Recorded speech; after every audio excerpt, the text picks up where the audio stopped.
அப்போது இந்த கரூர் சம்பவம் திமுகவின் கவனக்குறைவு, திமுக அரசின் பாதுகாப்பு குறைபாட்டினால் நடந்தது என்று சமூக வலைத்தளங்களில் எழுதியவர்கள், பேசியவர்கள் அத்தனை பேர் மீதும் வழக்குகள் பதிவு செய்யப்பட்டன. எனது நண்பர் திரு ஃபெலிக்ஸ் அவர்கள் மீது கூட வழக்கு பதிவு செய்யப்பட்டு அவர் கைது செய்யப்படாமல் ஜாமீனில் வெளியே வந்தார். அவருக்கு அந்த சம்பவத்தை பத்தி பேசக்கூடாதுன்னு நீதிமன்றம் தடை விதித்திருக்கிறது. இன்னமும் அந்த வழக்குகள் ரத்து செய்யப்படவில்லை. இதையும் நான் சொல்றேன், இதெல்லாம் முதல்வருக்கு தெரியாது, தெரிந்திருக்க நியாயமில்லை. என்ன காரணம்னா, ஒரு மாநிலத்தோட முதலமைச்சருக்கு 1000 வேலைகள் இருக்கும், எல்லாவற்றையும் அவரால் கவனிக்க முடியாது.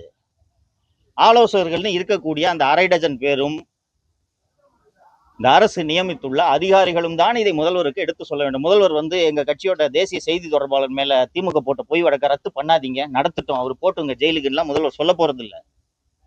கூட இருக்கிற அந்த அதிகாரிகள் தான் இதெல்லாம் ப்ரையாரிட்டி. அவர் திரு ஃபெலிக்ஸை எடுத்துக்கிட்டீங்கன்னா, நான்லாம் திரு தாவேக தலைவரை விமர்சனம் செய்திருக்கிறேன், அதிமுக ஆட்சிக்கு வர வேண்டும் என்று வெளிப்படையாக பேசியிருக்கிறேன்.